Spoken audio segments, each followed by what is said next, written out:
This is the AMIR wireless digital meat thermometer with dual probes.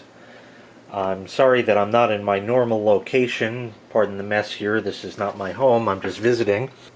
What we have here is a meat thermometer, and it has two probes on it. It's wireless. Here's one probe and the other one here. This has a little bracket on it, and I'll explain the function of that in just a moment. Over here is the unit itself. Like I said, it is wireless, so this goes with you. It even has a convenient belt clip on it if you'd like. The wires here unravel, and then this gets inserted. Like if you're going to put a roast in the oven, for example, this will get inserted into the meat. And this one, they give you this clip here, so it sort of can hang on to the oven rack, and that'll give you the ambient temperature in the oven itself. And it will display all of that on the display here wirelessly. First, let me show you how it works here. Both the transmitter and receiver take AAA batteries, 2 of them each, so you will need a total of 4. And there is a little on-off switch right there as well that you will need to turn on after you plug the probes into it. They plug in right on the sides there. You see it says probe 1 and probe 2. And this is the receiver. Also has a little switch in the back there. And this is where, and I can't get it with one hand, your batteries would go in. Again, 2 AAAs in here. Just turned on the transmitter and the receiver, and there you go. There will always be slight fluctuations in temperature here. This is also a backlit display, just so you know. There's different modes I'll get into in a moment. In fact, it looks like it's better without the backlight on as far as the camera goes. The camera tends to wash it out. So we'll try our best, because the backlight is just going to go on no matter what. Anyways, this has a number of different features. First of all, there's a timer feature. I'm not going to go through everything, but this will allow you to set, 3 hours or something like that. And you can also set a target temperature, and then when it reads that, it will alert you by beeping, just like you heard. Or you can set it to any number of different meats there. There's beef, there's lamb, veal, ham, pork, turkey, and chick, and fish. And programmable, I haven't really delved that far into the book. Really, probably most people, in my opinion, I mean, all these features are nice, but probably just going to be watching the temperature, really, is what it is. Also, these have target temperatures, and for the different meats that are here, like beef, for example, there's a taste button, and that changes. You see it says medium, medium rare, rare, and over there is well, medium, and if you can see, the temperatures change based on the actual taste setting that you have. Now, the wireless range on this is quoted to be 70 meters, which equates in the US to approximately 230 feet. So it does go quite a distance. Whether or not it will actually do that distance, well, you know what they say with a maximum, just like in your car, the speedometer may go up to 160. It doesn't mean the car will actually go that fast. And in fact, a lot of them can't. Same idea. You don't want to approach the maximum. I mean, we're looking at half the range, certainly, and that should really be enough for most purposes, I would say.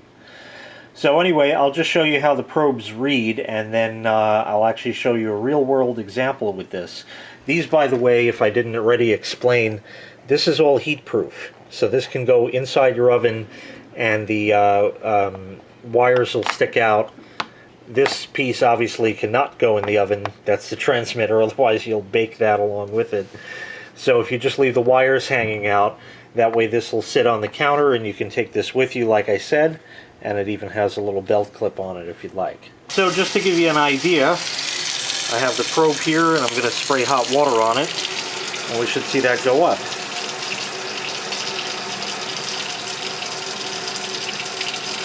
So you get the idea of what it will actually do. Obviously the water is not 176 degrees, You can't get up to that temperature, but you get the general idea of how it's going to work. And you're in luck, because tonight for dinner we're going to be smoking up all kinds of meat and other good stuff in there. And we'll hook that up and see how it actually works. Alright, we got the smoker going now. You can see all the smoke there. Now this particular one has a little hole in the back that you can see right there, hopefully. This brick structure was here already. But it had a nice platform that we put this on. And over here you can see the wire in the back that just goes up to the little sender thing. There just happened to be a little shelf there. I only have the one probe in for now because we only have one item in at this point. And there you are. You can see the wire running right through like that. And there it is. Pork set to medium. We want 160. This one is not reading because it's obviously not plugged in, as I just showed you. And it says it's 43 degrees. Now that's about an 8.5 pound pork butt in there. So that's going to be cooking for some time yet. It was in the fridge, obviously. We bought it yesterday, and that's why it's 43 degrees. In fact, it just went up. So we're just going to keep an eye on this, and in about another hour or so, we have some other things to throw in, and I'll show you that operating. As range goes, I'm going down toward the front. It's quite a ways down over here. Now I'm down by the road. There it is. It just took a little time, but it came up. And it's reading, and it has since even gone up.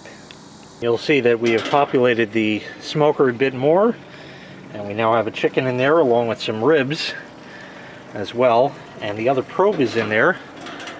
And as you see, I have plugged that into the second probe port, and that is now reading. So you see the pork has certainly been cooking. Now there's no way to set this to chicken, unfortunately, and have them separate like that, but that's okay. We just know which one is in which, and we'll just watch it. We put the chicken in now because that's not going to take as long, and we'll just let that cook up. Well, you can see there's some disparity in the numbers there. We decided to cook the pork to 190 after reading a wonderful grilling book over here, or smoking meat book actually. They recommended that, so we figured we'd try that. So we set that to 190, and you can't have it beep off when it reaches that temperature.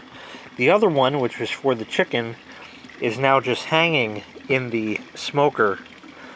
And we decided to just go ahead and eat, and if that doesn't look like a dish, I don't know what does, but that's what's left of him right there. And the pork butt is still in there, going until it hits its 190. Chicken was absolutely to die for, and there were some ribs we had in here as well, and that came out really over the top. There's the pork butt there, and you see we've been smoking away here. The probes, everything, this entire thing has worked absolutely flawlessly through and through. And we actually took a meat thermometer, the kind that you would normally have in your kitchen, and stuck it in there, and we were within, 2 degrees either way. So this has been extremely accurate, and in fact you can see now how the temperature has gone down considerably because I just have the door open. So everything here is just working absolutely perfectly. The AMIR dual probe wireless thermometer is a great tool to have if you have a smoker or a barbecue, or even if you're just cooking things in your oven. So once again, this was the AMIR wireless digital meat thermometer with dual probes. A very versatile product, especially great if you do a lot of barbecuing or roasting in the oven, or if you have a smoker like we do here. Very worthwhile, because there's nothing worse than ruining dinner and overcooking that meat and having it, like shoe leather. Then nobody enjoys it, and it just wasn't worth all that time and effort. So this will help prevent that from happening and ensure you always get a good meal. If you'd be interested in purchasing this item, I'll leave a link in the video description where you can find it on Amazon. Thank you for watching. Make sure you click like, make sure you click subscribe, and take care. We'll see you next time. Bye-bye.